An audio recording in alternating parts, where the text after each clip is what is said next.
Hey, yo, what's up, Cave Trader? What's up?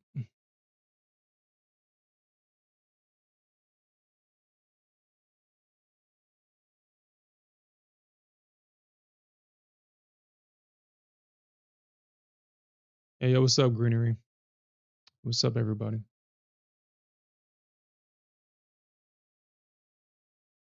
Mm.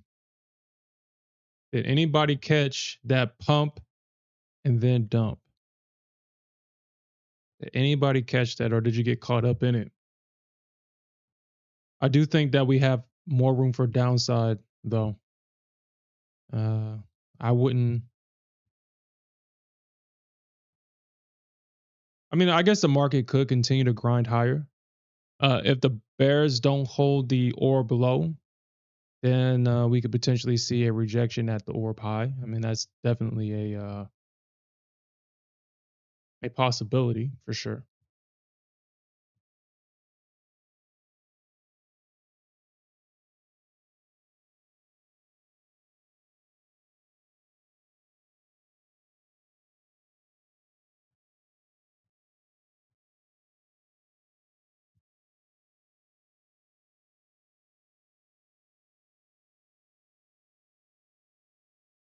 Hold on, give me a second.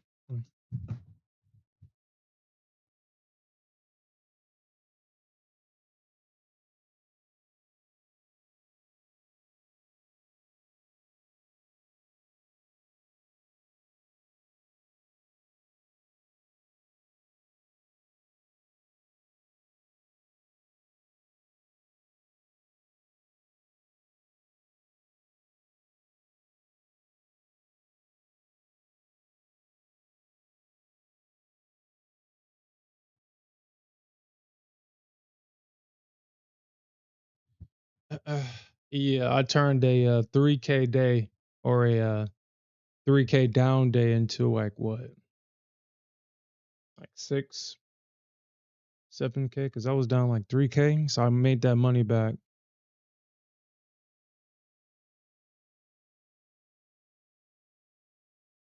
So it was like a 5K day, I think. So I made the 3K back. I think it was like 4 or 5.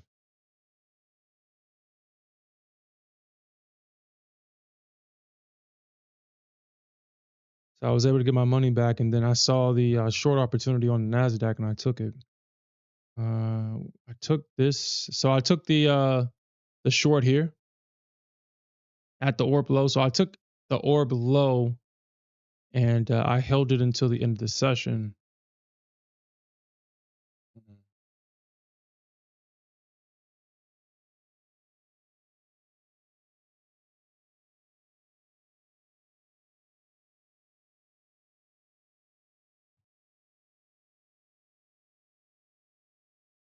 I'm not going to give so with this position right here, I'm not going to give this position too much room.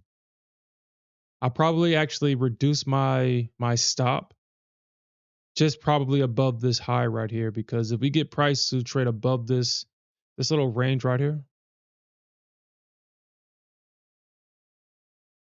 if you get price to trade above this range, then we can see a stop run higher, and then we can probably see a test of the orb high. I want in this situation, I kind of want the bears to immediately come into this. I really don't want to be in drawdown, too much drawdown in this, because I know that if the bears don't hold this pullback, then this won't be a winning trade for me. So I don't. So kind of based on how the structure is, I'm just looking for like a quick rejection. Not necessarily. Well, I mean, it could continue, but I'm just looking for a rejection in this play. That's what I'm really looking for here.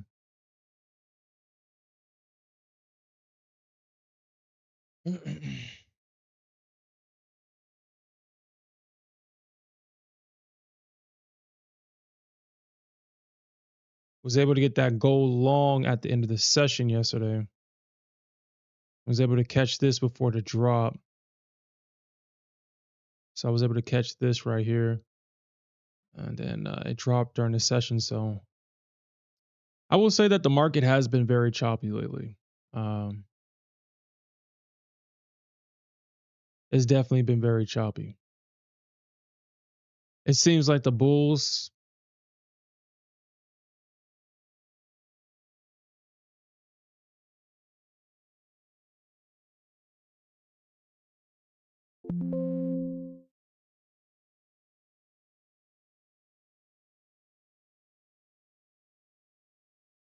Yeah, okay. So we can potentially see the bears step up around this area. So I mean, the bulls failed to hold the pullback earlier. I mean, that's pretty obvious. And when I look back at this ES chart, man, look how the market used this trend line as resistance. And this is how you properly trade a trend line. It's highly unlikely and it's not in your favor to trade the initial breakout of structure, because what usually happens in this situation is once we see that breakdown of structure, this is an easy liquidity grab for the market. You can get aggressive sellers in this situation to add on to their position as the market is going down. And then the market turns around, uses their stop as liquidity to move to the area where the big boys are actually at, right here, sweeping this high. And right here at this trend line is usually where you want to kind of take your trades at. So this is the trend line right here. This is the initial breakdown. They use the stops of the aggressive sellers at this low just to sweep this high right here.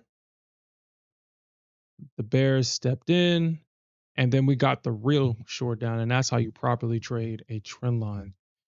And that's what I'm always looking for while trading a trend line. And it kind of sucked that I was away from my desk when this one happened. Luckily for me, I got all my targets hit on this one. I think I had one micro contract that may have went negative, I believe.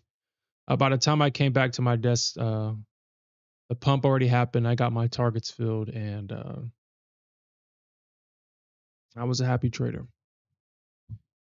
But now the question is, will the bears hold the pullback here? Because we got to break a structure. We got price to break structure. So now will the bears step up right here for that bearish continuation? That's the question. Given the bears' history, I highly doubt it, but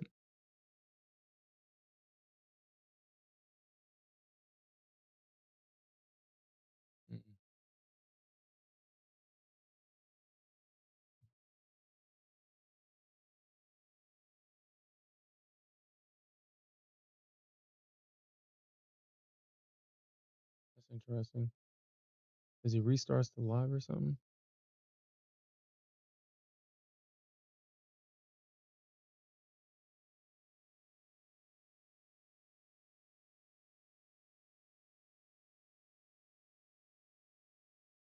Yeah, what's up, Alfred?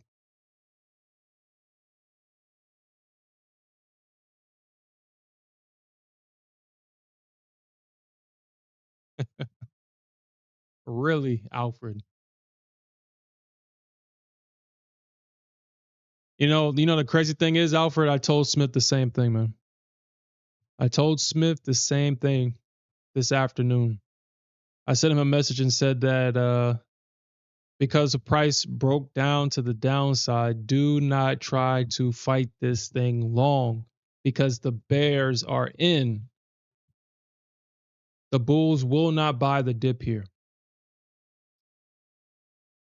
The reason why I was very confident when I sent him that message was because we broke structure. Uh, when we have a leg that breaks prior structure, that's always going to be your first clue that the market is,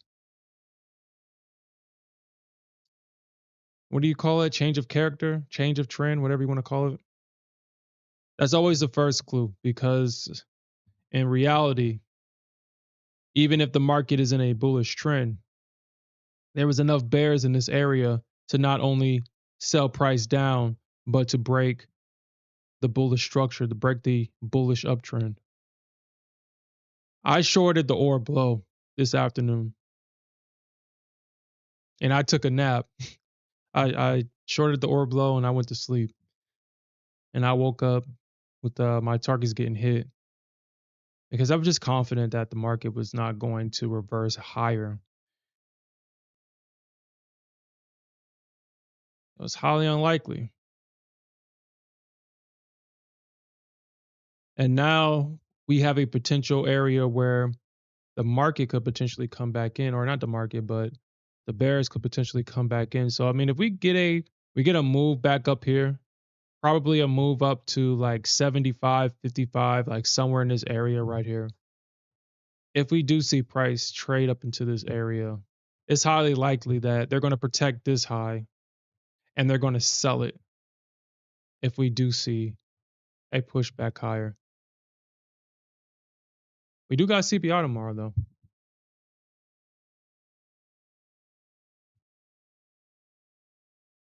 Yeah, honestly, I was looking at the hourly chart, the 60K chart. I was looking at the higher time frame chart, and I was looking at that candle, and I was like, dude, there's no way. There's no way that the bears or the bulls were going to survive this. I was looking at this candle right here, and I was like, you know what? That is an obvious bearish candle. I'm going to stay short. There's no reason to try to fight this long because uh, there is no way that a bull is going to recover. Like, look at all this. This is an hourly candle, right? So in the last 2 hours, had nothing but selling, no follow through from the bulls, just selling.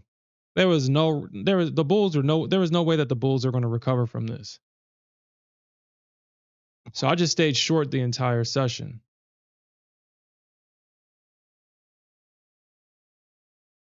Oh, that's interesting. I didn't know the market gapped up. I didn't know the market gapped up. When did this happen?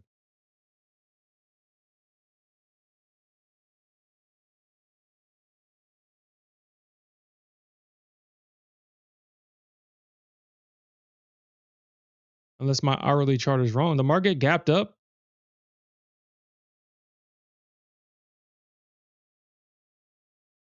Hmm. I wasn't aware that the market did that.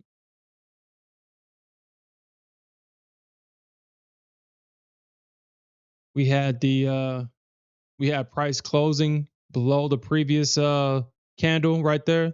That's always a bearish sign. When we got a candle and we got a bearish engulfing candle closing well above or well below that previous candle, that's super bearish.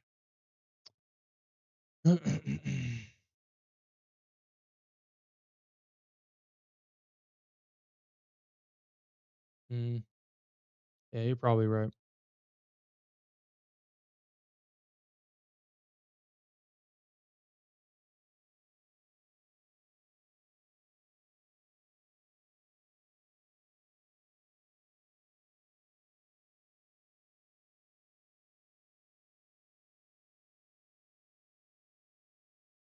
Mm. Well, we can definitely talk about we could talk about that. So we do got CPI tomorrow. We do got CPI.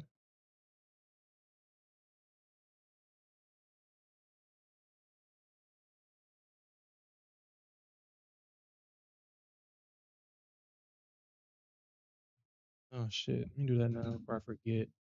They charge me. Hopefully I'm not too late. Forgot.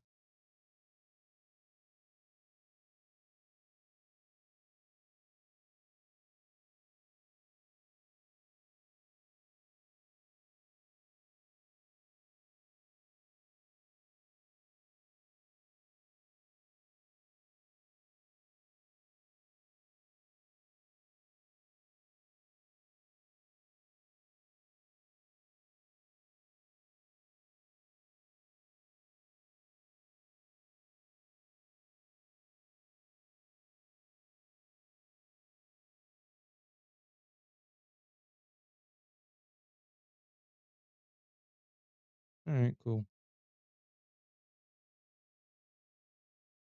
I got one more month. All right. Pay that stupid bill before I forget. Now, ever since Trump became president, uh these payment people, they don't they got systems in place to where, dude, if you miss a payment, if you're late, them late fees come in real quick. That shit is all automated. I forgot to pay the rent on time. I forgot. Like usually I usually have it automated, but then they switched the damn system and I forgot. Stupid. Pay these people freaking extra money. Anyway. Yeah, so we got CPI tomorrow. CPI, so the last couple of CPIs have not been significant, but the CPI tomorrow is definitely going to be impactful. And this is the reason why. We all know that we all know that ever since we had zero interest rates, negative interest rates, the market has just been fiending for rate cuts, fiending for it. And that's the narrative that has been driving this market. Will Powell cut or will he not cut? And because of Powell's past actions, people do not wait for him to confirm that they will be one, because Powell has shown himself to be quote unquote late. That's why I guess he got that nickname from Trump. He, in the past, he said that he won't cut rates, he won't cut rates, he won't cut rates, and then out of nowhere he'll cut it. And he, and because of that, a lot of investors have missed out on a lot of money. So because of that, what people do now with Powell is speculate using data, regardless if it's right or wrong, and using that to say, oh, if the job data, if inflation, if this or that is, if the data is pointing towards a possible rate cut, even if Powell himself doesn't say, even if Powell himself says that he's not going to cut rates or will cut rates, the market reacts to it. And that's what I have observed. And tomorrow, the CPI is going to solidify if we get a rate cut, or at least that's what the market is going to speculate. So depending on what the numbers are, we're going to see a big reaction in CPI tomorrow, or at least I'm going to make the assumption that that's exactly what will happen. The job data on Thursday will also be a market mover, because next month, September, I believe 17th, is the next FOMC conference. Right now, the market is speculating a 95% chance that it may have gone up. Let's actually get an accurate reading. Oh, wow. It's actually went down a little bit. So the market is now expecting there's going to be an 85% chance that Powell will cut at least a 25 basis point cut during the September meeting. And this number is definitely going to update tomorrow once we get CPI release. And then we're going to get the job data release on Thursday. So we'll see. You said that you think that CPI is going to put us in correction. I'm pretty sure, because the market went all the way up to 23.8. We're 200 points away from 24K.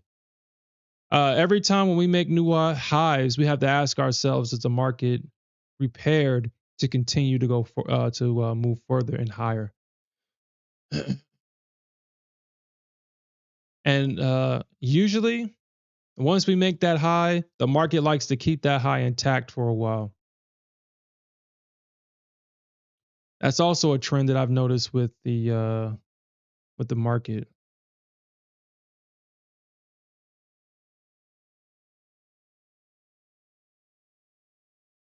Mm.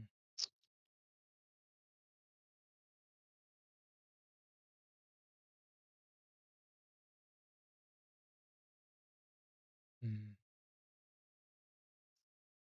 Gold is being very tame today, but then we did get a big drop in gold, though. We did get a big drop. Usually, gold is kind of the front run indicator for any inflationary data. And we got a big drop on gold.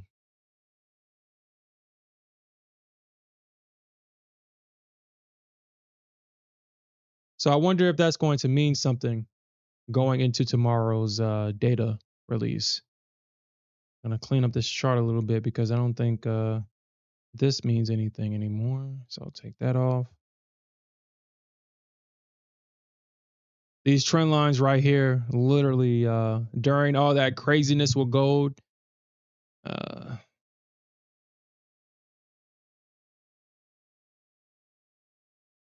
I'll keep these three. I'm gonna keep these three. I mean, I doubt that gold will kind of go to like 36, 37 anytime soon, but shit. Man, if you look at a higher time frame with gold, for whatever reason, the market just does not want to trade above that all-time highs on gold. It just doesn't want to get past it for whatever reason.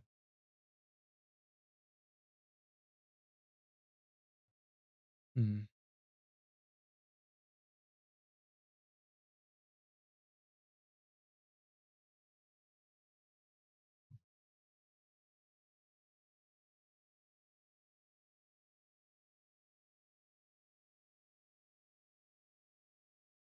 I would actually. I mean, I kind of want. I kind of want to be filled in this, but if the market kind of short changes this little range right here and rejects, like if we get a full fledged rejection, I'm gonna I'm gonna pull this order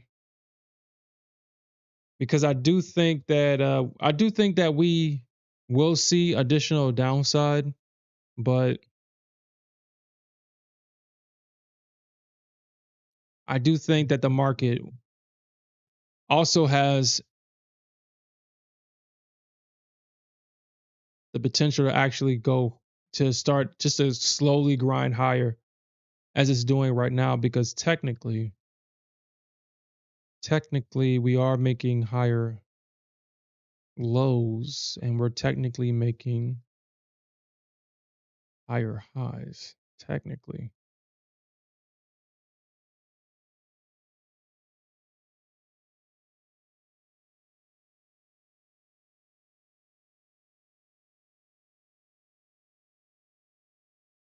So we get a trend line break and a retest and a short.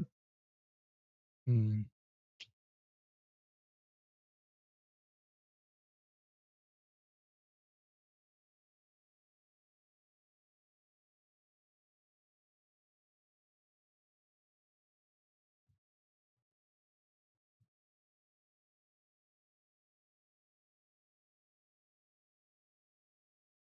Hmm.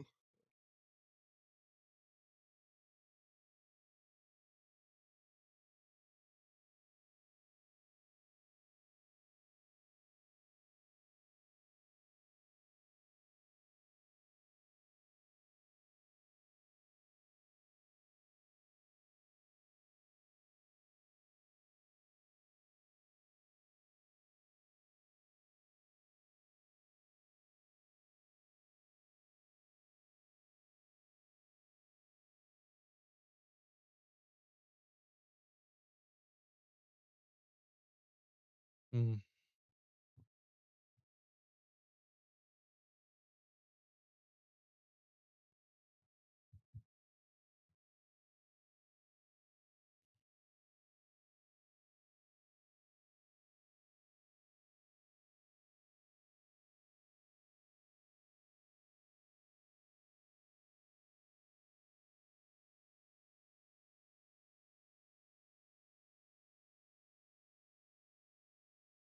Hmm.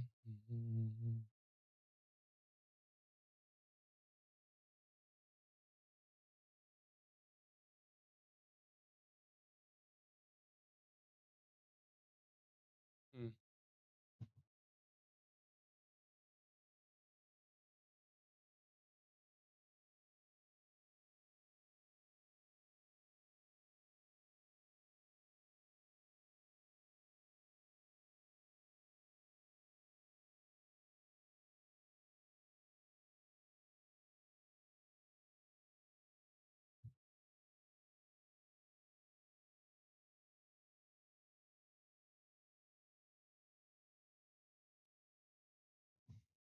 Okay.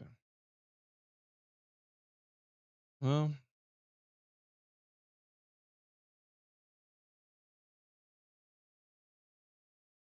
mm,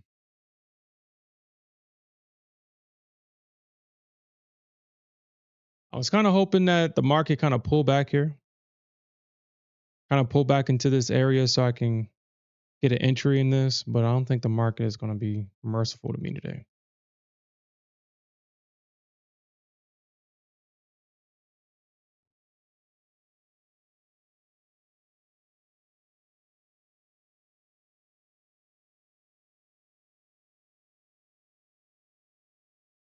Mm. I mean, well, no, I don't think so. Because I mean, I feel like if we do, I don't think so.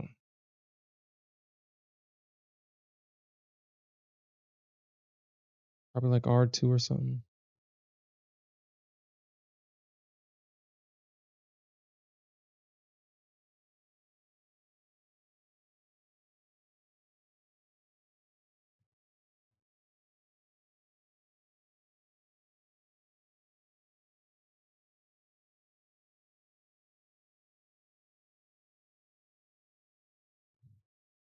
The market is definitely not fun when none of the instruments are moving. And Nasdaq is literally floating at this one price, 656, literally floating in midair right now. ES is barely moving. Gold is barely moving. These are usually the tough nights when nothing's happening. I guess nobody wants to make money tonight before the CPI release. Where all the gamblers at? Where they at?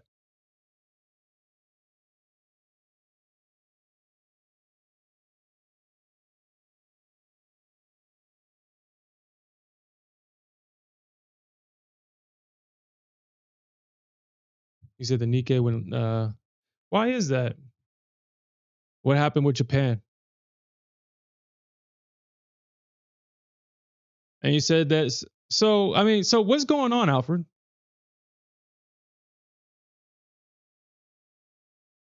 What's going on? Japanese news. What's going on?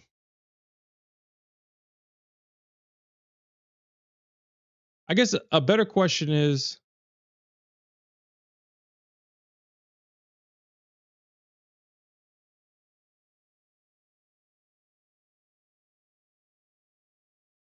do you really want to start? I mean, it's obvious that you want to trade as much size so you can make as much money as possible. But I guess on the days where you find yourself on the wrong side of the market, it kind of makes you feel that you need to trade smaller size.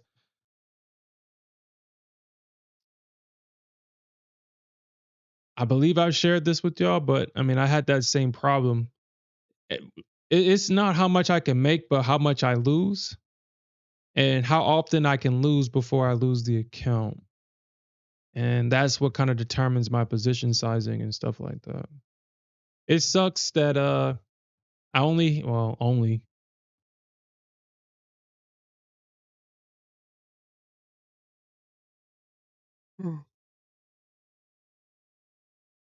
only trade with 5 micro Nasdaq contracts. And I guess the most I can make in a position is I think less than $1,100. And I'm catching over 100 points in the position. And I will say that that absolutely sucks. But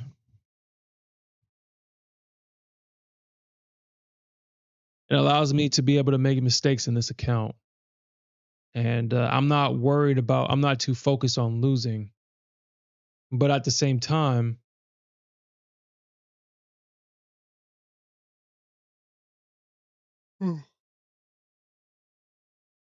I got that itch, man. I want to go back and start trading heavy size again because I just feel like I'm wasting my time. I love the idea of having this account for over 30 days.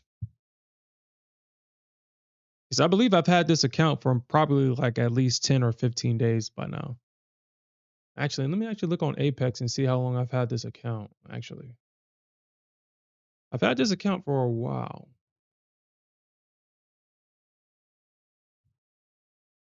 And I just been steadily growing it over time.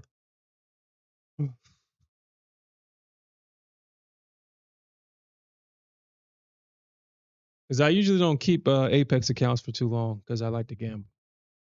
I like to gamble in the Apex accounts. So I don't keep them for too long.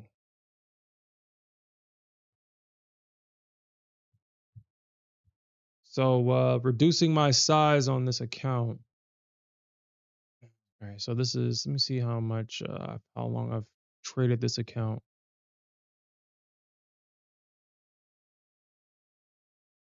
So I've been in this account for 12 days.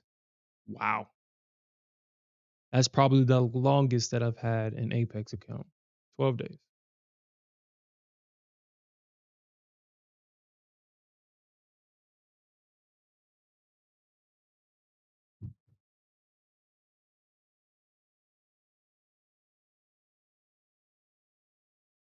Oof. Yeah, it's a 300K. It's a 300K. I usually pass these in like 2 or 3 days, trading a heavy size, making about 5, 6K a day. But the stress and anxiety is always on high because all it takes is one bad trade, one uh, fighting against the trend on the wrong side of the market, heavy. And we all know that you get punished for not taking profits. So I think my previous strategy, I would have had like 5 mini contracts, and I would take one off at 18 points. I think my first target. Ugh.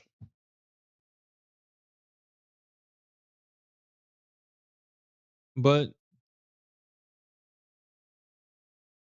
my old strategy, it required me to take profits. It basically I had to scalp to protect myself from the volatility of the Nasdaq. And yeah, I would have big winning days, but man, the stress was never worth it. I will say that when I started trading smaller size, it was weird. It was actually an adjustment to not trade the Nasdaq full of or high off adrenaline and cortisol.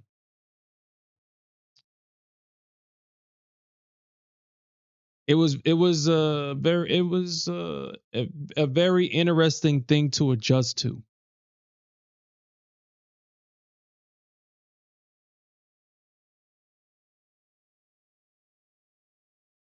Now that I don't have these emotional hijacking chemicals flooding my brain as I trade because I'm not trading heavier size.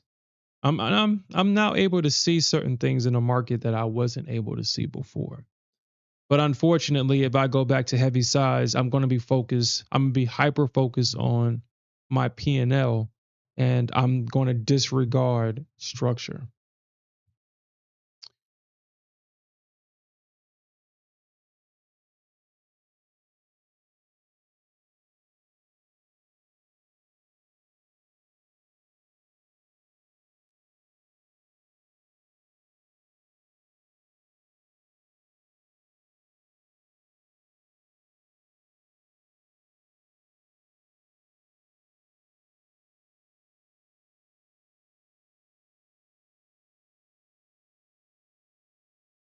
Yeah,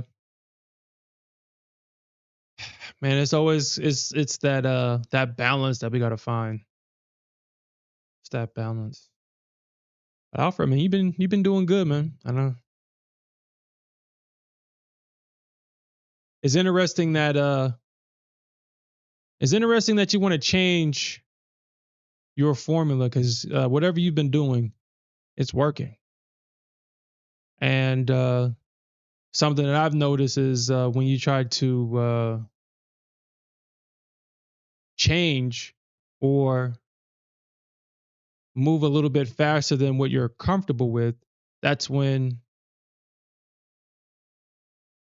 you start getting the opposite results that you've been having. It's understandable because I do the same shit too, so I understand where it comes from. But I definitely noticed that. Yeah, yeah.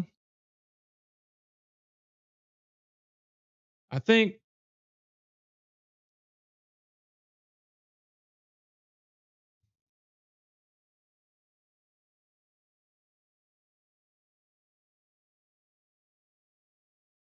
I think I'm in a how do I say it? I think I'm in a trial period right now.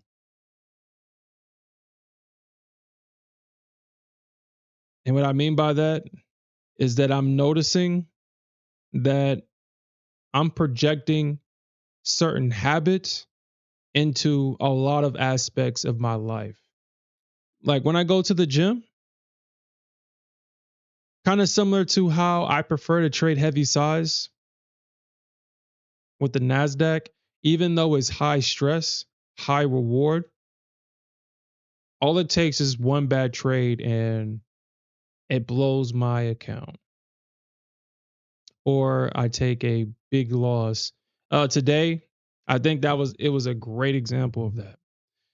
I went a little bit heavier than usual on the ES because I thought that the ES was going to push. So I went a little heavy than usual. And I was down about 3K, but I was able to get that money back. If it wasn't for that push higher, I don't know where it came from. I'm not going to complain about it. I'm just going to be happy because it came at the right spot or at the right time. And I was able to get my money back on that push. But if I got stopped out of that trade because I was oversized, man, that trade took like a big portion of my P&L, man. And I've been growing that account for 12 days. So it just seems like I just keep finding myself in this circle until I actually, and this is what I mean by that trial period. It's like, how often do I have to teach you this lesson? You're being successful because you're doing the right things consistently day by day. And the first time you act out of that winning strategy, like literally not even a session, 1 hour, 30 minutes, 5 minutes was about to take out 12 days of work. And I'm like, God, and I hate that shit, man. One bad trade was about to take out 12 days of work in this account.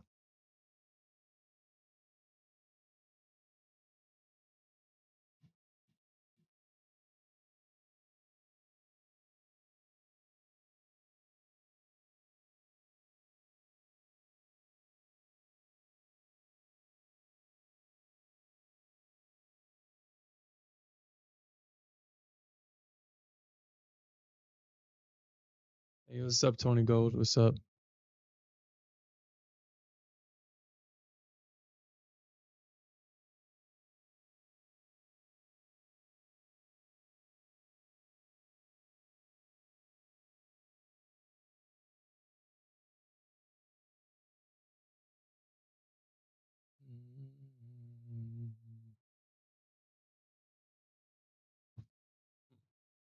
So if we can get price to break out above this range right here, pull back and the bulls hold that this trend line, I would go long.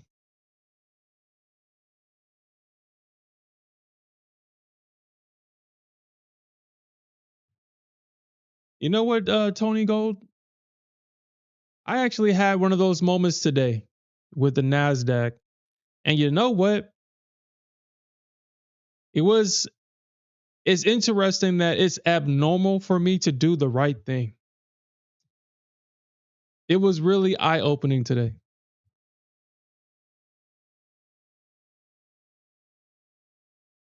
And this is what I mean by that.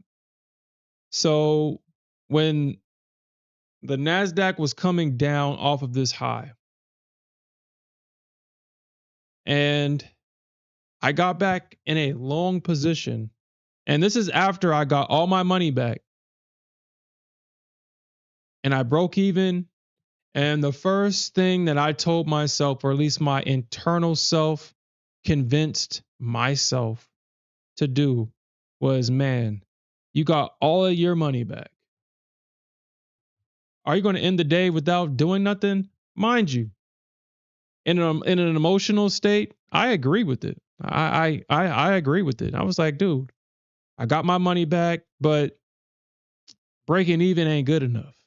It ain't good enough. I want more.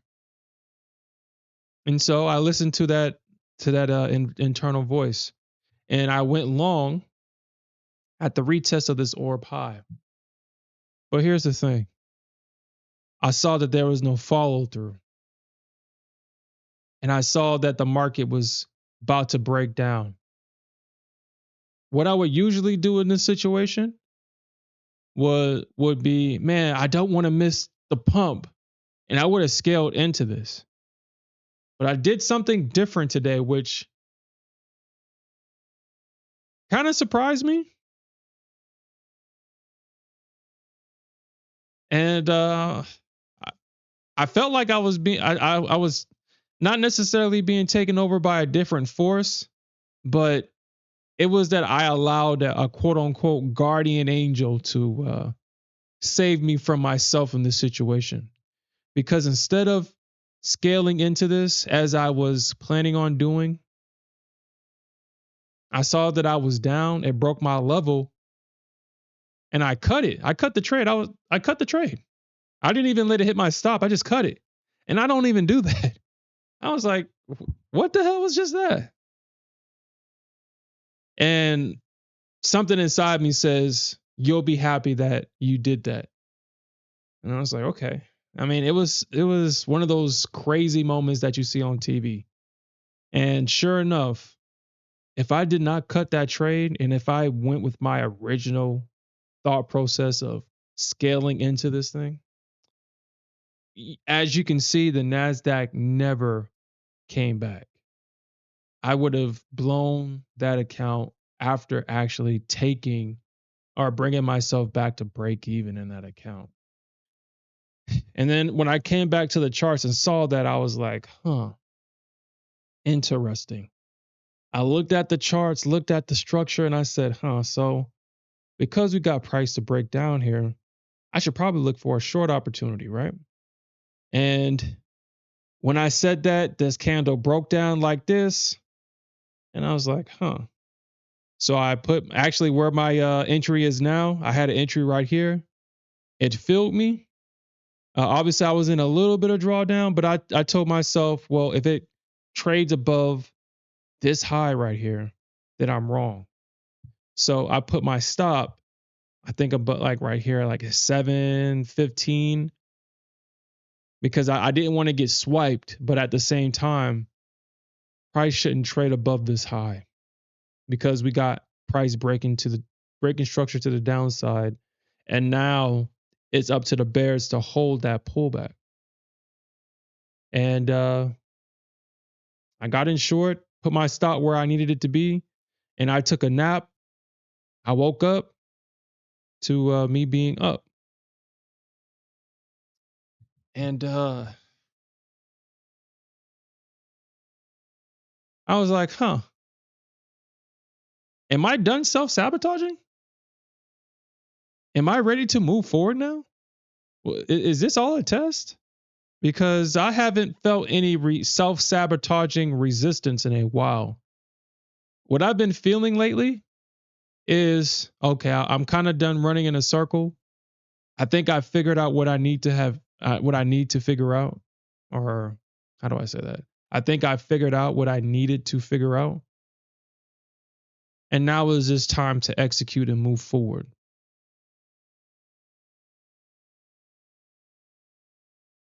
So this evening was definitely one of those you can do it. Stop getting in your own way and being stupid and foolish. Stick to the plan.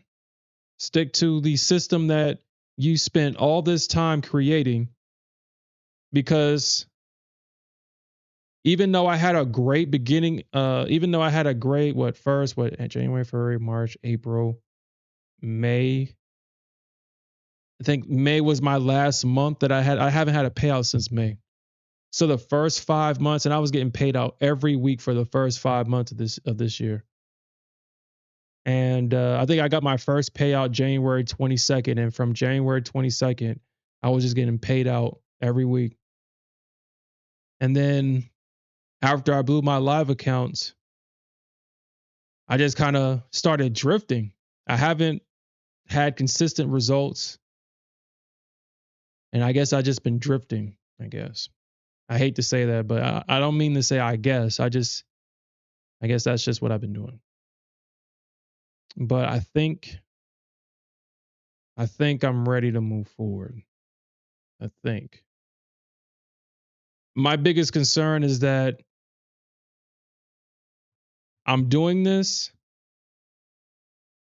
I'm getting consistent results now with the size that I'm trading. I have a system to where I can now lose more than I win and still be profitable. It's just that I'm not going to be as profitable as I'm used to being. Trying to be cute and says that, yeah, we had 5-figure days, but shit, now trading the way I trade, I can barely make above 4.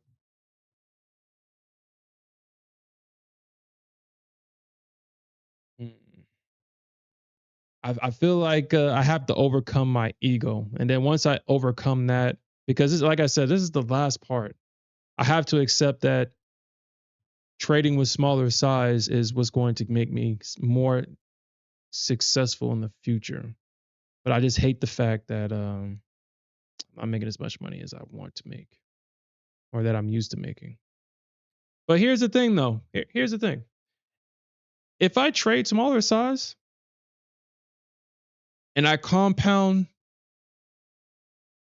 and if I compound that my victories over 30 days, I can take a what 5, 6, $7,000 payout. My biggest payout so far was probably like 3,000 at one time, and that was with trading heavy super size. So even though I was trading heavy size, yeah, I was getting paid out more often, but I wasn't getting big payouts. But if I trade smaller size over time and at the end of like 30 days or something like that, I can take like a $10,000 payout.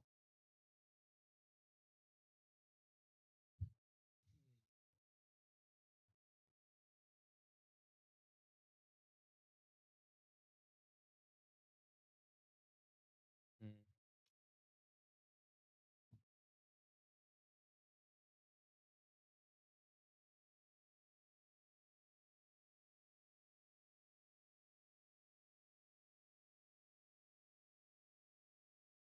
Appreciate that.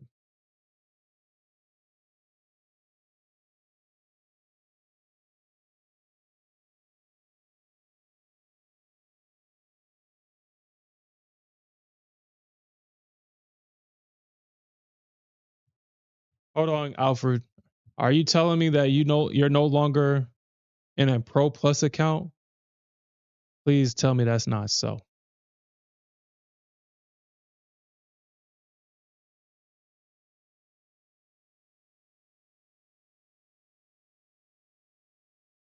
Yeah, exactly what Cave Trader says, Alfred.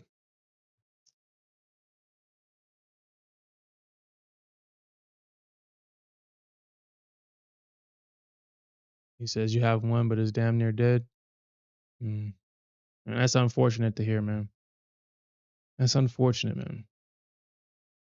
I mean, shit, the way that you've been going, I mean, the name of the game is the payouts, but at the same time, on the other side of that coin, it's like, man, can I not keep the account longer to get consistent payouts?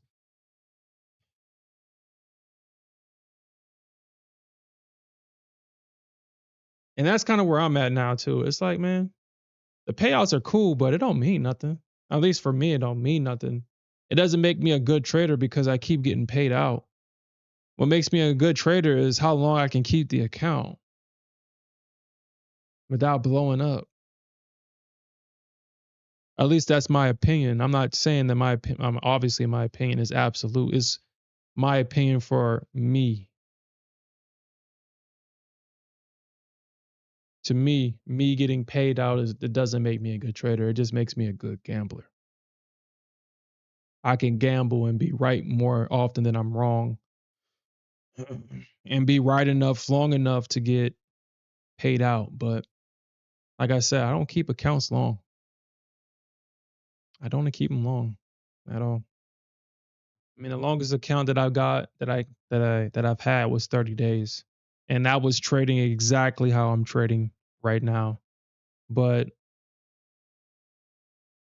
other than that, no, I don't keep them long because you get days like this where the Nasdaq is all over the place, where it's long and short at the same time, and you're trading heavy size in this. Like everybody that was trading the Nasdaq earlier today, we all knew how it felt before we got this big push out of nowhere. We all felt the bearishness. We felt how heavy the market was earlier before we got this. So uh, if any bear was in this short, they figure it's like, okay, well, we got the break of the trend line. We got market making lower highs and lower lows. We should get a retest of the orb low. And I'm pretty sure anybody that was short up here was targeting that orb low. But this is what I saw, what kind of saved me a little bit. And the crazy thing is that if y'all guys recall, I was telling you that my mind blinded me from this until I got stopped out, and I was like, oh shit, I didn't even see this. Like like I literally blinded myself from this shit, and that's something else. Like it's crazy how your mind will blind this shit. But what I missed earlier, because if y'all guys recall, I was in this short right here, and so I was looking for a full rotation down. That's what I was looking for. So I was blinding myself from the fact that the market actually did something that would have actually suggested and that was telling us it was a clue that the market was now changing. So yeah, we got that breaker structure down right here. We got the break of that trend line right here. But what the Nasdaq did that was very sneaky and that I blinded myself from was that it pushed up back into this area of supply, and the bears failed to take out that low. The bears failed to take out that low. That's the first sign that the market was not ready to follow through back down to this range, making a higher low. And as soon as I got stopped out, I saw that shit and I was like, yo, what the hell? What the actual hell? And I was kind of disappointed in myself because I blinded myself from that shit. And so I did take the orb high on the Nasdaq, but then I was also watching this low right here. And I believe I had my stop underneath this low because I told myself, or at least what the structure suggested, was that if because technically this is a breaker structure higher and a pullback. So this low right here, if this is going to be a quote unquote strong low right here, then the market should not trade underneath this. And so that's why I kind of added at this low and had my stop underneath this one. And I was like, well, we'll see what happens. And like I said, I was able to get all my money back in that pump. But we all knew that this thing felt heavy It felt like the bears were in control. And this is usually the days where people lose their accounts on the NASDAQ because she makes you feel one way, but she's actually doing something completely different.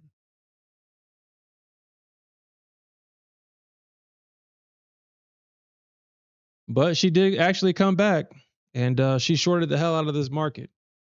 And I think this is probably what happened. I mean, I guess everybody was short in this, and the market was ready to rotate back down into this range. But I guess somebody up on top was like, yo, I need to get these orders up here filled. So as the market pushed higher and the buyers were buying into this move aggressively, the people that were selling this thing was just exchanging contracts with these aggressive buyers and then got them trapped. And then once you get these aggressive buyers trapped, and then that move down is usually easy. All I gotta do is run their stops to fuel this market lower. That's all you gotta really do, or all they have to do. Hmm. You said the longest funded account you have for 20 days? Yeah, that's pretty good, man. You say you get funded but never get the prize. So Tony, are you trading gold or are you trading Nasdaq? Which one are you trading more often? Yeah, me too, Alfred. Uh, yeah, me too.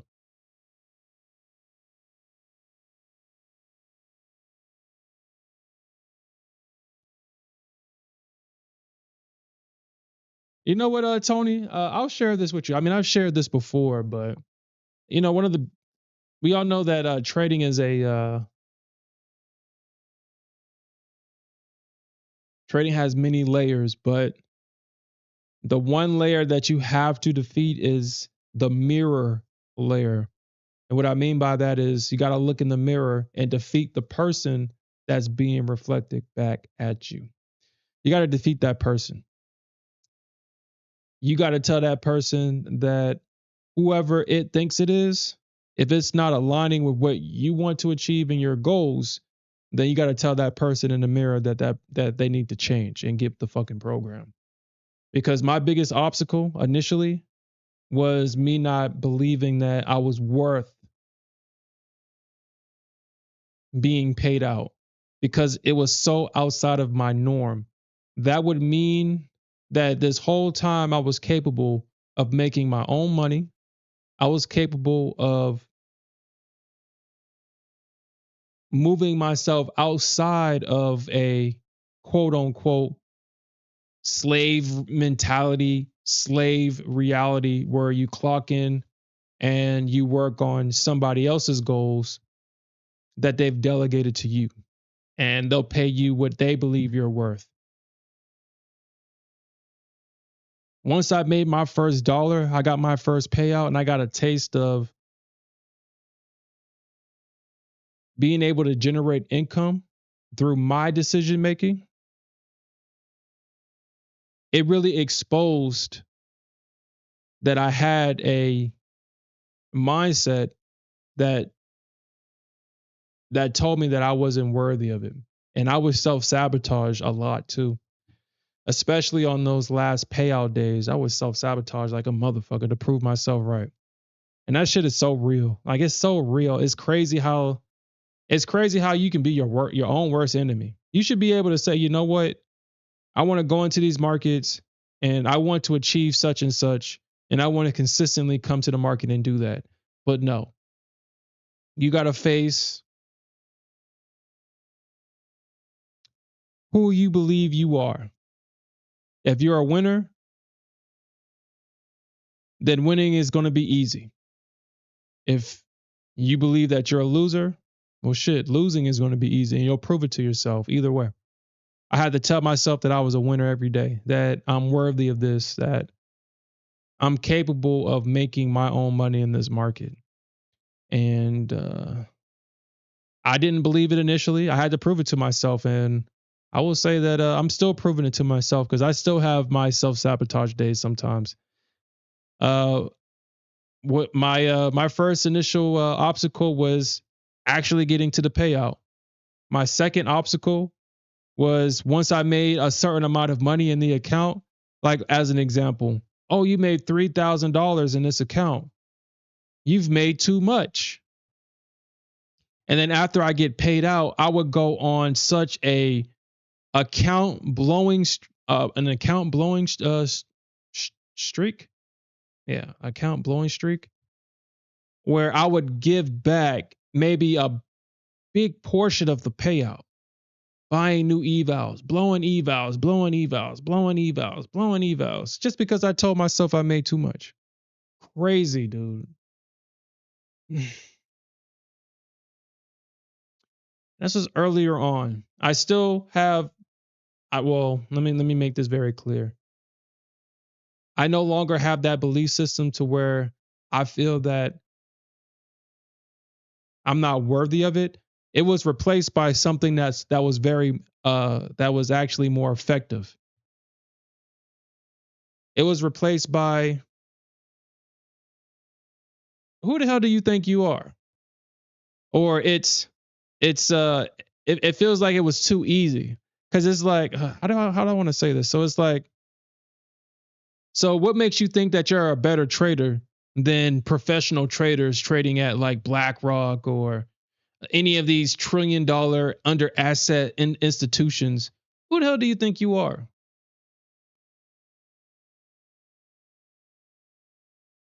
And that was effective for a while. Like I felt like it was too easy, so I would make it harder so it would mean something. That was very effective. And honestly, I still kind of go through that up until now, to this day.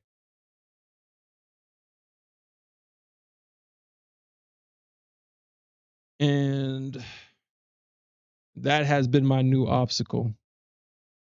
I'll kind of go against my initial thesis because it's like, man, that's just too easy. But trading is easy. Well, it's not easy, it's simple. Trading can be very simple, but it's us that makes it harder than what it needs to be. And I've definitely done that. But actually, yeah, YM. I mean, shit. Honestly, I'm at this point now in my life where this is probably the last game in town for me.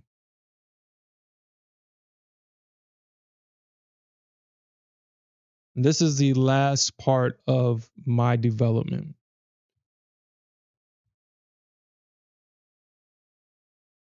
Once I overcome this, and I will overcome it,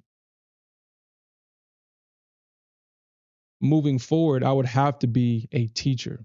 I would have to share this knowledge with those that are willing to listen and learn because there's just no more, there's not going to be meaningful growth because I've done so much internally that now I have to overcome these mental hurdles. And once I overcome these mental hurdles, then I can become a mentor for other people that are having issues or having a hard time to overcome challenges. And they just need someone that's been through what they've been through to help them along the way. That would be the next step for me. My one of my biggest achievements would be passing this information on to my sons and they actually take it in without actually having to make the same foolish mistakes that I made. I can only try my best as a father to guide them in the right direction, but we all know kids. It's usually other people's kids that doesn't disappoint you. I don't know what it is about your own kids. They always find a way to disappoint you. I don't know why, but it's always somebody else's kid. Kind of like 50 Cent. Kind of like 50 Cent. Pop Smoke, regardless, I think that was probably one of his illegitimate children or a child because Pop Smoke looked and sounded like 50. But you can tell that Pop Smoke was 50 Cent was very fond of Pop Smoke, but We all know his relationship with his first son, or the son that we all know about, the one that chose to be nothing, even though he had every opportunity to be as big as his father, but he chose not to. But kind of going back to my point, I kind of want to be, I kind of want to, I kind of want to, I want to be able to pass this information to my kids without them, or my sons without them fucking it up. But I am prepared for the disappointment because I mean, shit. As I've shared before, I got into a lot of trouble myself. I've done a lot of things that the current me is not proud of, but I definitely had a guardian angel walking right alongside me because, man, some of the stuff that I did, shit.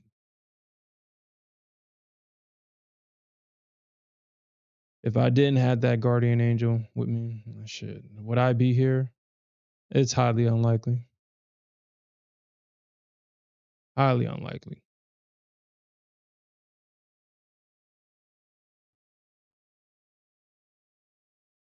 Mm.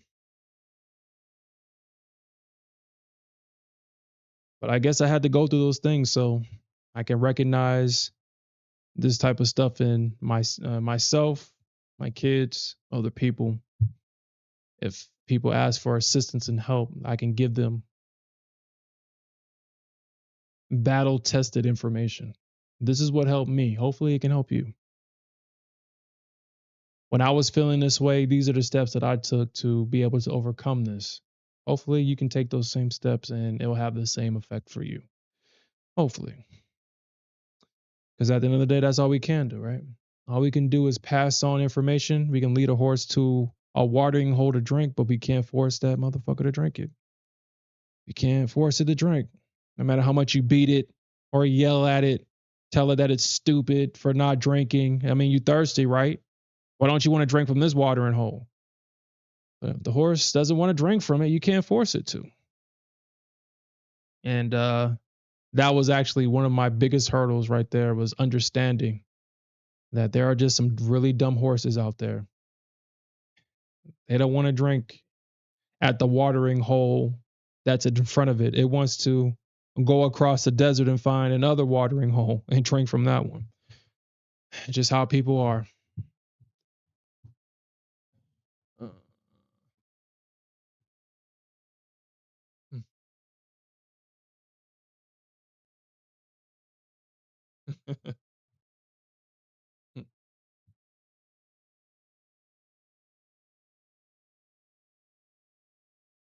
Yeah, that's definitely true, man. Yeah. No, I didn't actually go till today. I over leveraged. That I definitely did that today, but I didn't go till today. Which actually, I mean, the main reason why I got my money back is because I stayed calm, actually, and looked at the market and said, well, I put myself in a situation that I shouldn't have, but um, making decisions that's just going to make the situation worse isn't going to help me. So I was very calm in my recovery today, and I guess, well, technically, yeah. I guess, I guess it's probably like what the kind of like when I was talking about going long at the orb high today. After I saw it come back down, I did initially enter long here, but I did take the loss after I thought about it. But I almost, my initial plan was to just get in and just scale in as it went down, but I would have lost the account. So I just took the $100 loss. I was like, you know what? I should be happy that I was even able to get back to break even. Like, I had to remind myself that I was being foolish. Like, you got back to break even. You was down like 3K. Be glad that you got back to break even. Like, you don't have to get anything more than that. And I allowed reason to win today instead of my emotions, which, like I said, that was very It was very eye opening, like I said, but I'm very proud that I listened this time because, man, like I said, the Nasdaq didn't even pop. She didn't even give the bulls a relief bounce. She just stopped all of them out. She didn't give no bulls, no relief. It was either you're going to stop out or I'm going to take your account. Which one?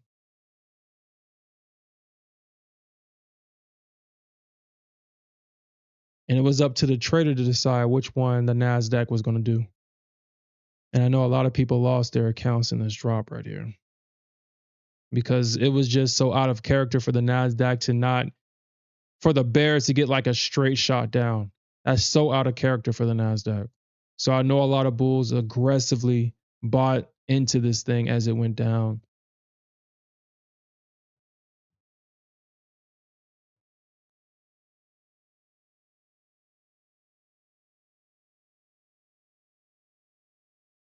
Mm.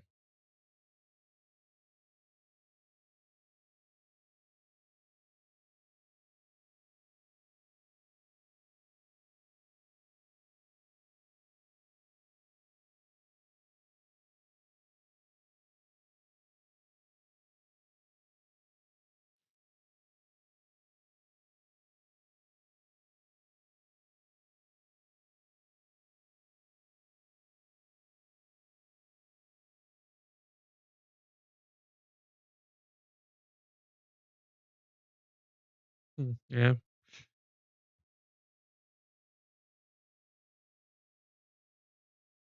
Yeah, I'm gonna pull this order if I don't get it filled. I'm gonna pull this order. I'm not gonna have this trade running overnight.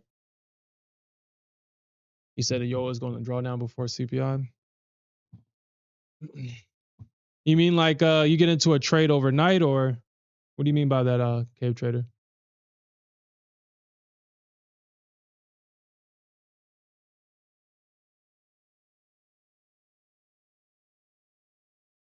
Yeah. Yeah. I mean, your stop loss is there to protect you from yourself.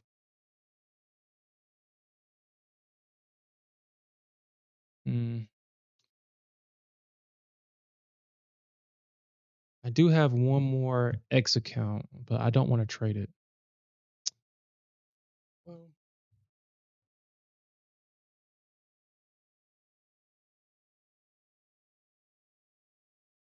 yeah, what's up with Top Step? I'm starting to see a lot of negative videos being made about Top Step now. What's up with them?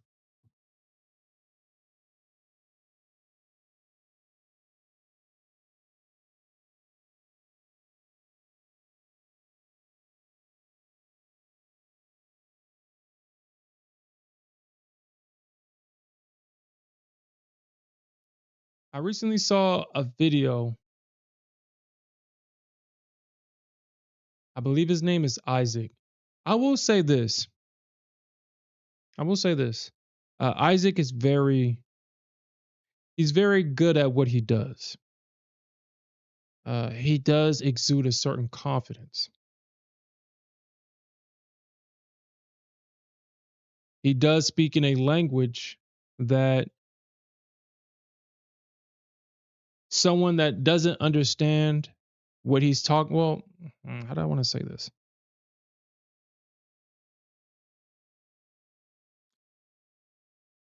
If I can kind of sum up Isaac, he kind of reminds me of like a TED, like someone that's doing a TED talk. He's really well spoken. He's talking about the obvious things, but then he makes it sound very conversational, like you're having a very intimate conversation with him. That's how he speaks. And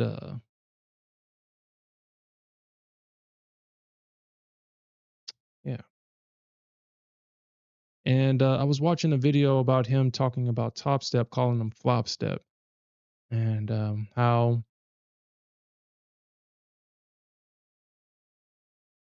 I guess how they made him feel. He was or he describes himself as a team player, as a brand ambassador for Top Step, and he felt that he was providing his part of the deal, but wasn't receiving equivalent exchange from Top Step.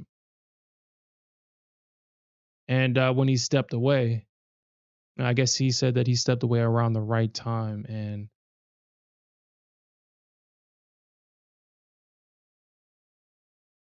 we're starting to see that a lot of the brand ambassadors for Top Step are now just coming out. Obviously, Patrick. I'm sitting there seeing stuff. I mean, this is kind of off topic too, but Rips, for whatever reason, every video I see of Rips, it just seems like he's kind of over it. Like he's what's the shit? He's talking about Fight Club. He's talking about Fight Club, and he's not supposed to talk about Fight Club. He's talking about it. What I mean by that is we all know that, certain people just love being scammed. I mean, that's just how people are. I don't understand why, but if someone can make somebody feel like they're part of something, people are not paying for a product for results most of the time. They're paying to be a part of something, to say that I'm Team Bull, or I'm Team Bear, or I'm Team Trendline Trader, or whatever. It's like people just want to be a part of something, because we all know that money doesn't necessarily buy happiness. And what they mean by that is you can have all this money, but if you don't feel fulfilled, then you're not going to be happy. You'll just be an unfulfilled person with a lot of money. And there's a lot of people like that in society, where they were tricked into believing that I should just make money, focus on making money for somebody else. And when they're not doing that, they don't feel fulfilled. Or not necessarily when they're not doing that, but I guess once they quote unquote realize that their entire life they've dedicated their service to somebody else and not themselves, they just feel empty. And so they try to find a tribe to be a part of. And that's very well known, unfortunately. And there's a lot of people that take advantage of that emotion. Well, I wouldn't say take advantage, because at the end of the day, it's the person buying the product. At the end of the day, they're just presenting a product, and it's the other person buying it. There is equivalent exchange.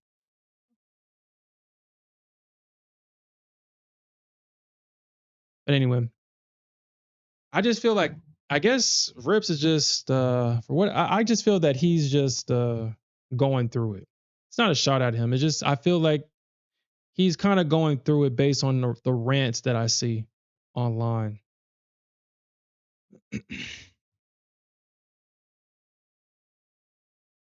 I thought Rips was actually going to be Top Step's number one guy.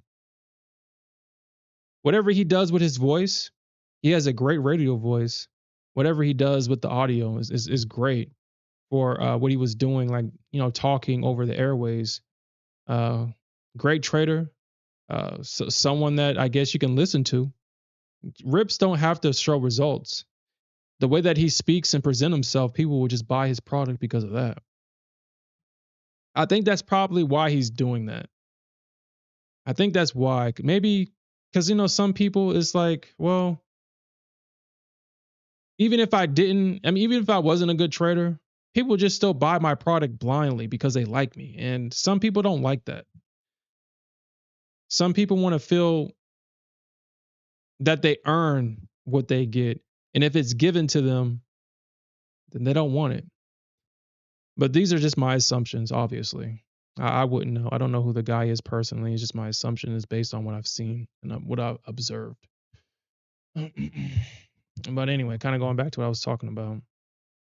Um, yeah, Isaac is very well spoken. And I just recently saw a video of him talking about Top Step and how they also did him dirty. So now Patrick, Trades by Matt, Rips, Isaac, everybody that Top Step has had has all said the same thing about how Top Step has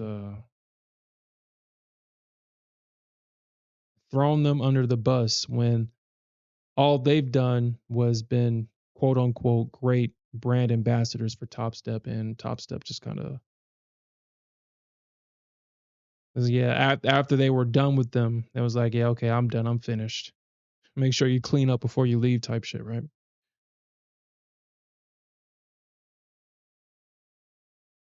Mm,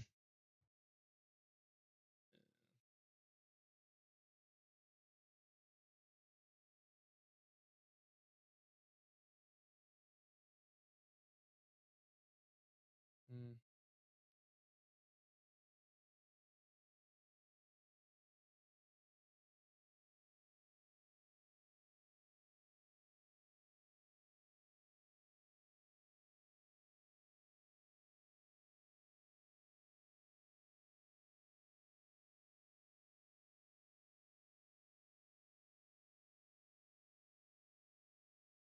Only thing with Top Step is that it's too expensive. I just can't see myself buying any more of their products. I just can't. It's too expensive. The only thing that Top Step has that a lot of other prop firms don't, which actually no, it's not worth it. It's not worth that. They don't have a well, technically they kind of do. I mean, they have a consistency rule on the eval side, and then they have a condition for a payout on the funded side. You got to make so I guess now it's like $150, 150 or 30 or however much it is. No, but you have to make that for 5 trading days. And if you take a payout, then you have to do that again. Dude, it's just too expensive. I can't buy any of their products. I just can't. If I'm spending $150 on an activation fee, no, I'm good. I'm good. Mm.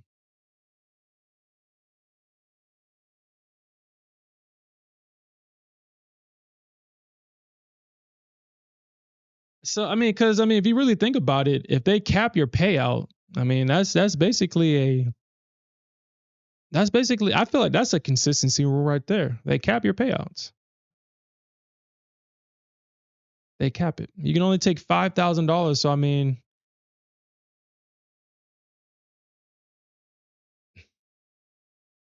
I guess if you make the $5,000 and just make the minimum requirements the next couple of days, then yeah. But I feel like if I'm going to pay for the act, I mean, once they kind of took away the when they did the cap payouts,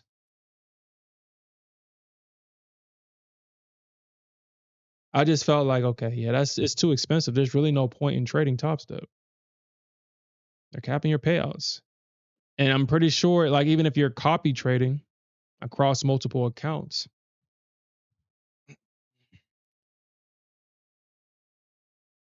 that means you can only take what if you can trade what 3 or 5. You can only take $1,000. I mean, I guess. I mean, but you can only take like a $5,000. Is it $5,000 per account or $5,000 per payout? Which one is it? Hey, what's up, Game Wait?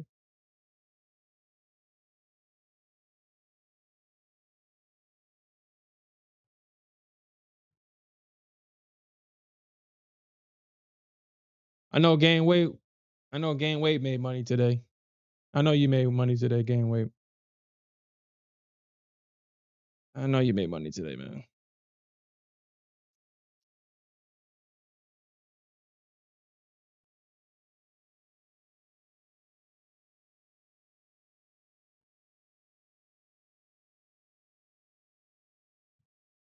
Yeah, I like the idea of daily payouts too. But man, I hate that trailing drawdown.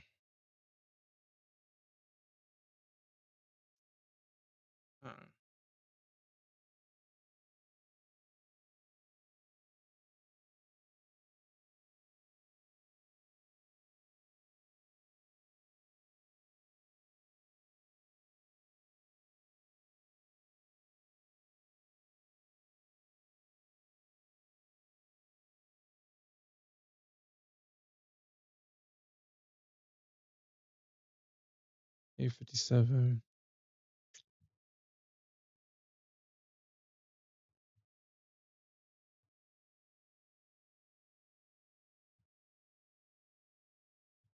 Actually, I don't even want to do it.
767.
All right, well, retracing, pulling back, a pullback, retrace before.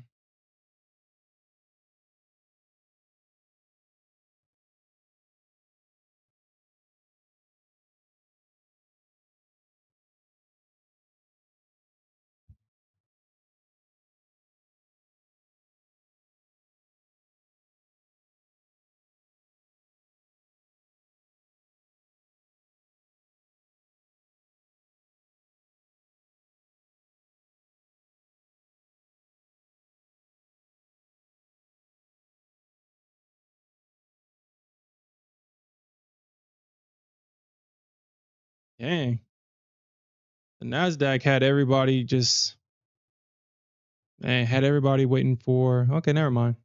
That wasn't that long. Never mind.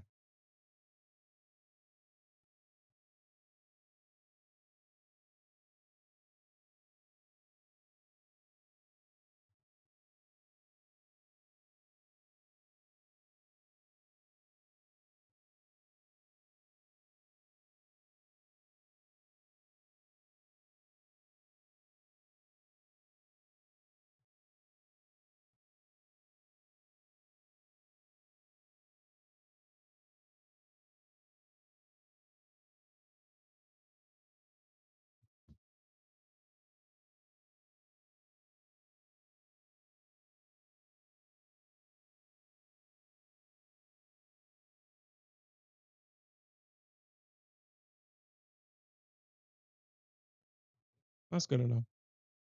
All right, that is good enough. Maybe I do need to actually probably keep this right here. I do need to keep this right here. Okay.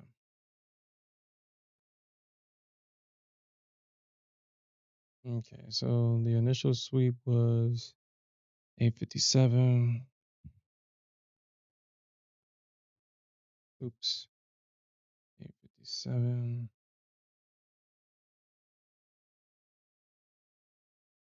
And the initial break was around like 9 o'clock. 3. Successful break of structure happened around what, 10:50. 10:50. And then the second one happened at 14:12.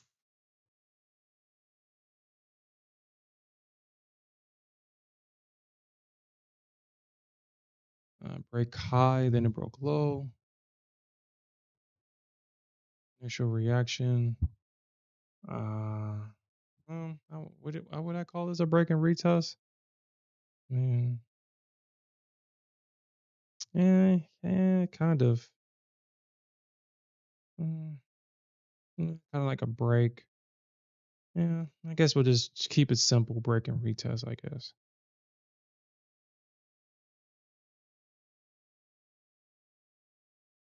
Result. So it was 66 points the first time, and then 94 points going lower. A full move.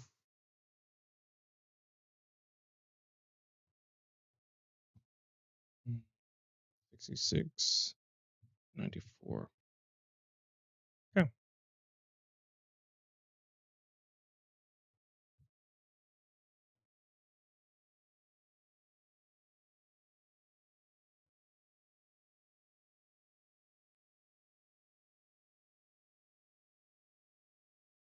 And I got this number right here. So this number right here tells me what the average volume is starting at 8:30 and 8:45. And right now, the market has been starting with around roughly 294,000 contracts. I don't know where these numbers are coming from uh, because I zero these out. I mean these are rough estimates. These aren't exact. They're rough. So I don't know where these numbers are coming from. Well, I guess never mind. Never mind. That does make sense. Never mind. Because they're averaging them. Okay. Anyway, so this is around the average volume at 8:30, the average volume at 8:45, and we can see that we're the last couple of sessions we've been starting below average volume outside of big news days.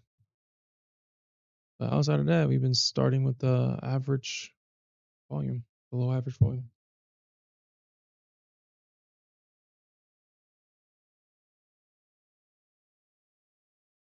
Hey, yo, what's up, Taven? Yeah, actually, I believe that I had my area to, so I had a sell order right here, but I'm about to go to bed, and I have a rule now that I don't trade overnight. I don't trade overnight. Last week, I found myself pulling an all-nighter. I was up all freaking night. I was running off of 20 minutes of sleep, and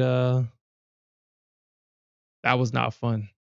I was obviously being fueled by adrenaline or whatever the hell I was being fueled on because uh, when I went to sleep that following night, man, shit, I had that dead sleep, the sleep that you could be mistaken that you were dead, and it feels like you're dead, and when you wake up, it's like, oh man, that was some good sleep.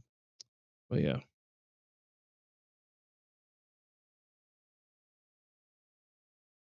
crazy how that worked. Actually, I'm gonna show you the candle. I'm gonna show you what. Uh, where is it at?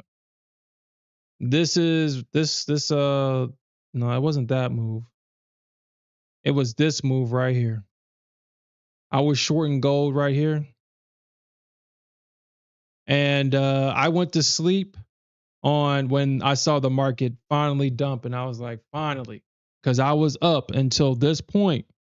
So this was like around 12 o'clock, and I woke up 30 minutes later, and I saw this nasty big giant green candle that stopped me out, and I just went tilt on this, and so I was trying to find an entry on gold, and I was watching gold all freaking night. All night I was watching her. I couldn't go to sleep. Couldn't go to sleep.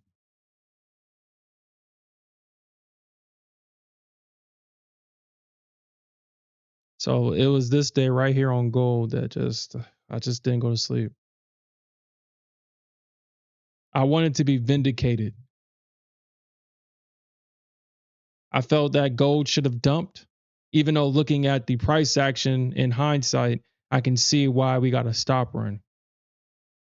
but I was looking for a short here at these highs, and for whatever reason, and it's just as I think about it, it was kind of stupid, but I was like, no, I want the market to short. I wanted to short. I want my damn short. I wanted to short. And I was going to fight the market all night until I got my short. And you know, the crazy thing is, I just said fuck it and went long and got my money. And then, I mean, that's all I had to do the entire night was just go long. But for whatever reason, I wanted to short gold for whatever reason. And I was up all night trying to find a short just to go long. Anyway.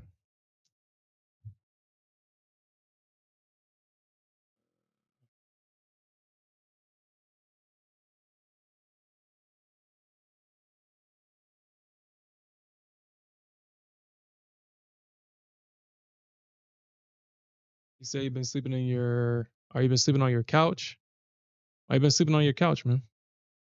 I mean, unless it's more comfortable than your bed.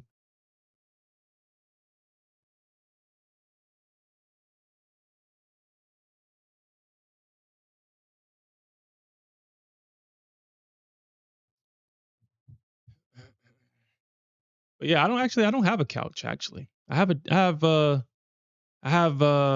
desk. I have two desks.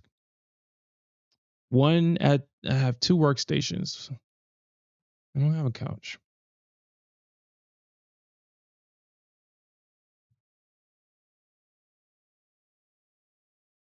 You said your bed has a, oh, gain weight, my bad. You said what was the issue that you, oh shit, I don't have an issue with them. I was asking anybody if because it just seems like I'm starting to see a lot of negative comments. Well, a lot of their brand ambassadors, people that used to be peddling top step to their followers, now come out and say, you know, flop step or top step this, top step that. My personal thing is that I think they're too expensive. I don't know who they think they are selling a $200 50K eval, but you know, whatever.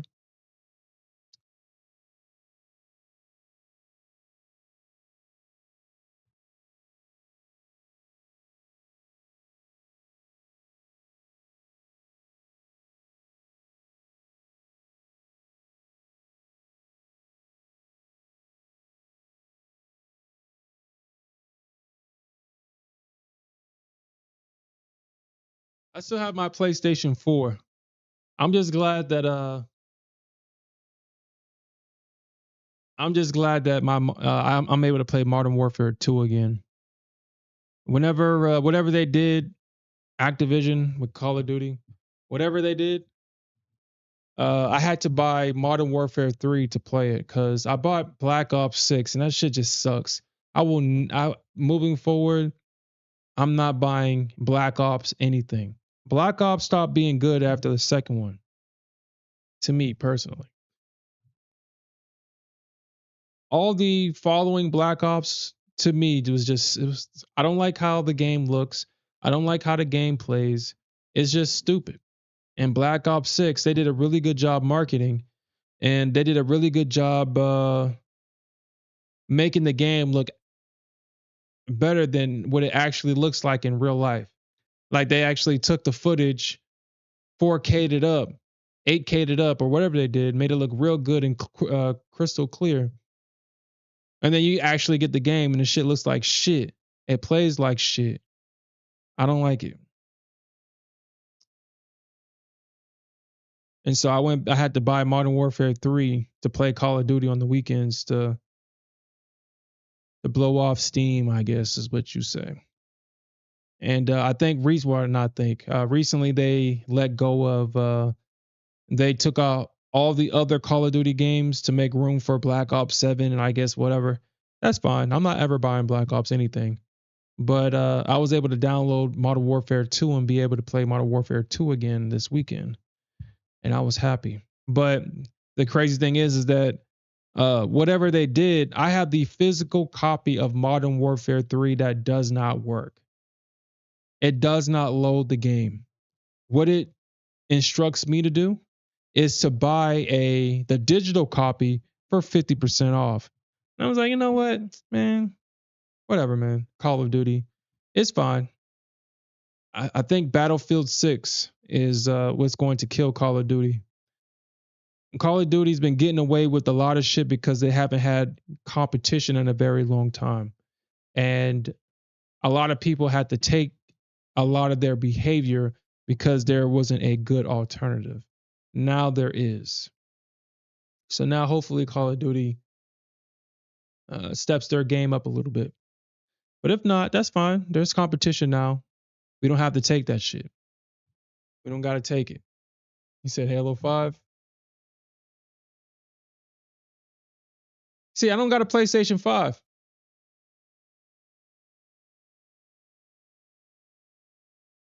said Battlefield 1. Yeah, I don't have a PlayStation 5. So, I mean, and I'm not going out and buying one. If this PlayStation 4 breaks, then that's it. I mean, unless my girl buys me one. I mean, I'm pretty sure she'll buy me one if I asked her to, but I'm not going to ask her to do that.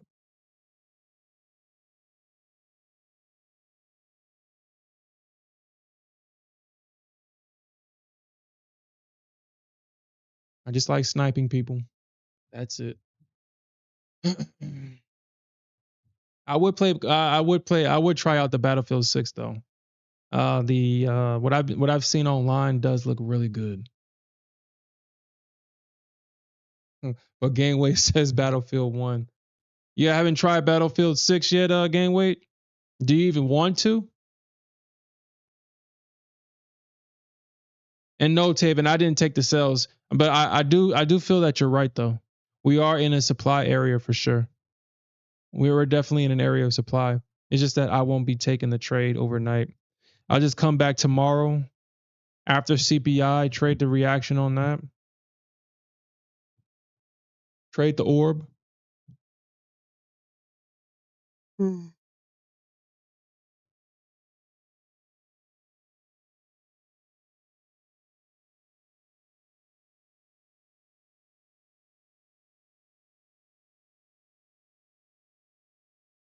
Yeah, I've already shared that I trade on this gaming laptop, but um I yeah, I wouldn't know how to. The first thing about playing on a laptop.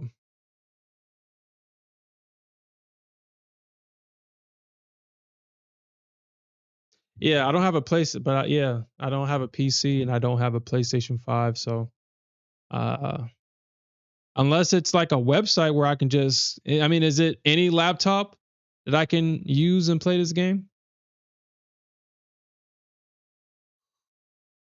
I don't currently own a PlayStation 5 or Xbox. Honestly, I feel like these consoles, I mean, I've kind of fell off on that. He says you remember paying $60 for new games. You know what's crazy? Like, I mean, these companies have been stair stepping the price up a lot. I remember when games was like $30, $40. And $60 was like, yo, why is it expensive like that? It's like $40, $50 for a new game.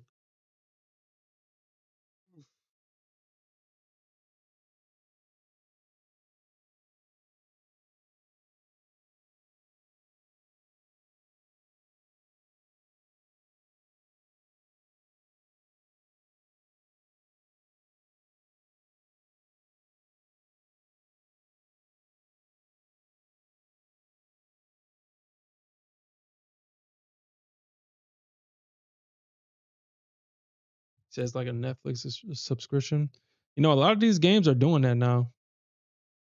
I feel like everything is going to shift to the subscription model because over time, the subscription model, you make more money over time, which is interesting that isn't that interesting?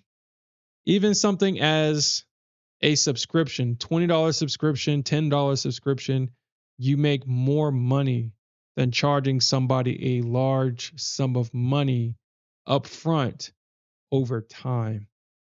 Isn't that interesting? It just seems like a lot of concepts just transcends into a lot of other things. Isn't that interesting?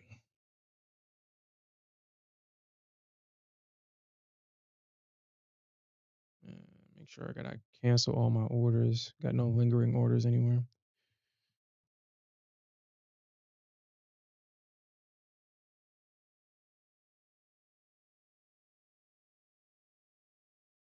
Oof. The free version is just to get you prepared for the subscription.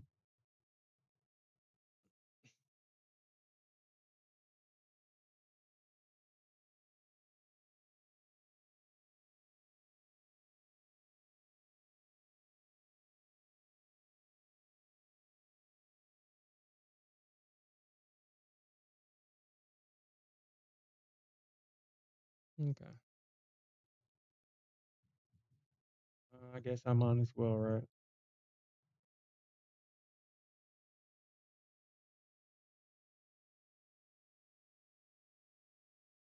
Ooh.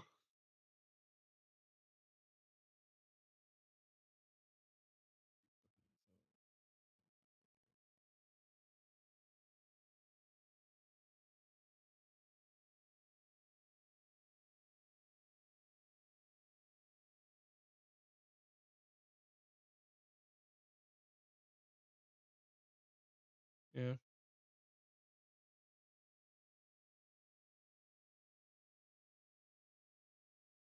Yeah.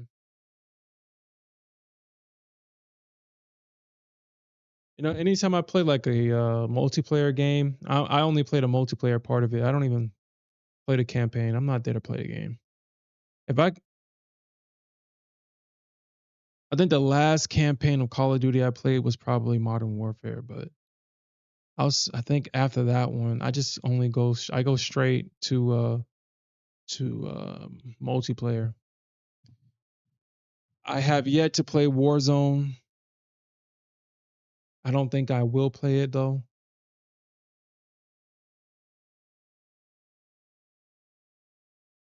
Like I said, I just want to snipe people. That's it. That's all I want to do. I just want to snipe people.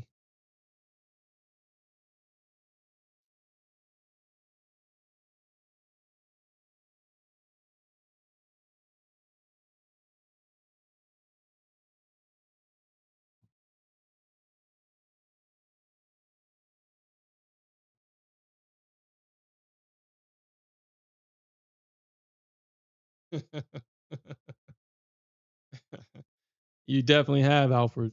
Especially if you're using that laptop to trade. You definitely cutting your money's back for sure. And if you're also talking about the longevity of that laptop, yeah, you definitely have.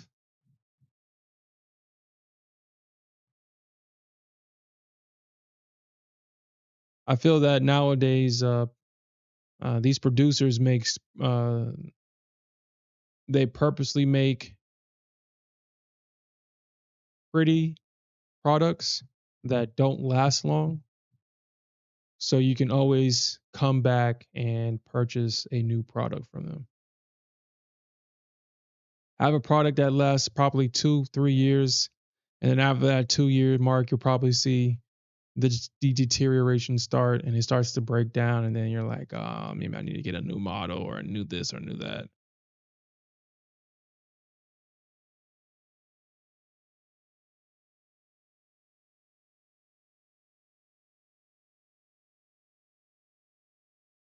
Yeah, that's definitely true.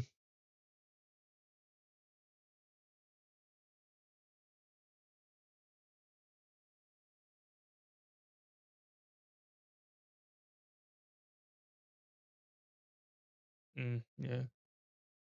Okay, Trader says you can make it mobile. You're gonna put wheels on it.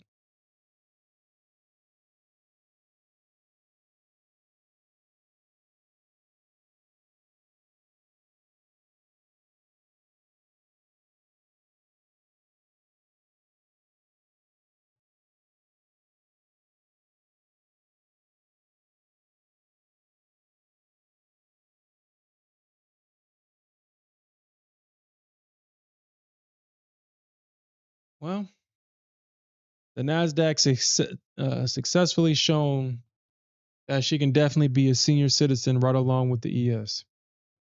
We expect this type of senior citizen behavior from the ES, but when we get it from the Nasdaq, where the Nasdaq only trades what is that? What, 3, 6? So about what 53 points? They traded in a 53-point range.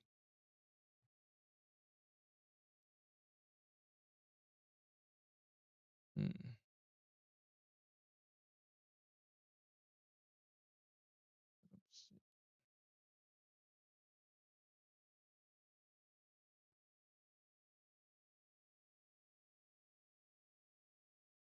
So they got these time case PCs and mobile screens. Ugh.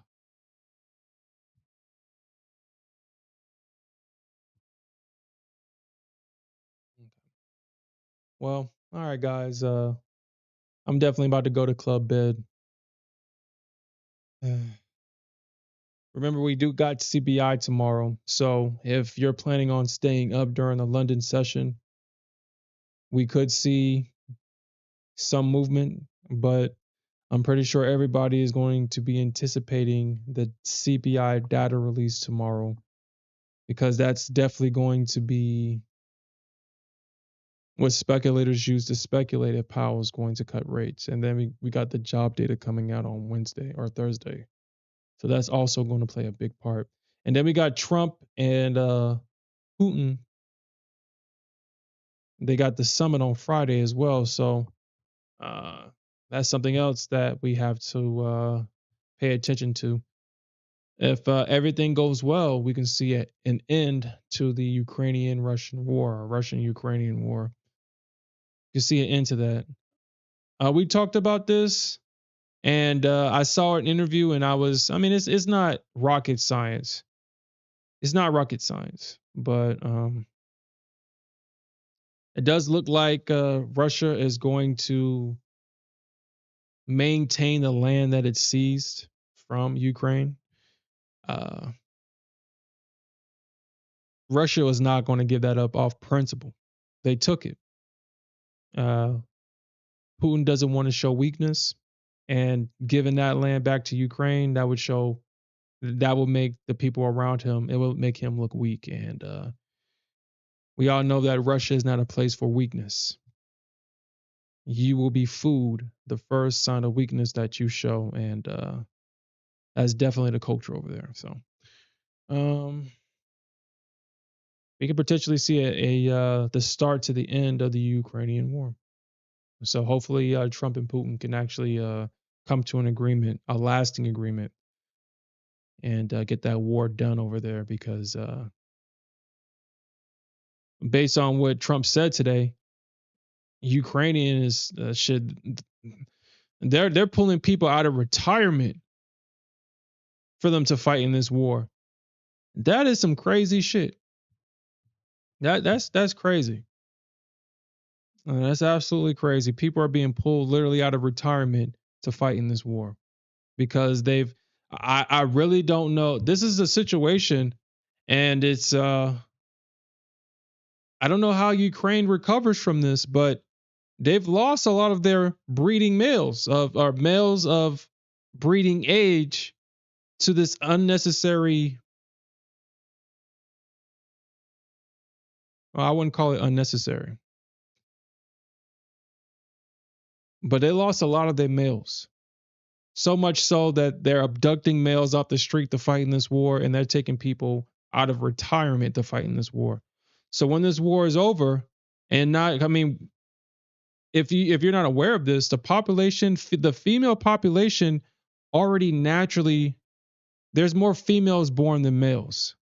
The reason why there's more females born than males is because we all start off as females, and only some of us, quote unquote, evolve, mutate, whatever word you want to use, into males.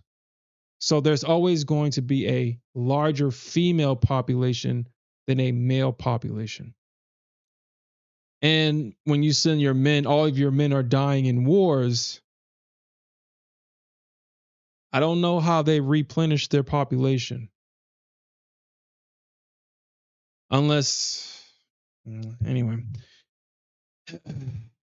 Anyway, hopefully they can bring an end to this war. Hopefully. because that's what it is assumed that they'll be talking about at this summit. So hopefully they can do that. But all right, guys, that's it for me.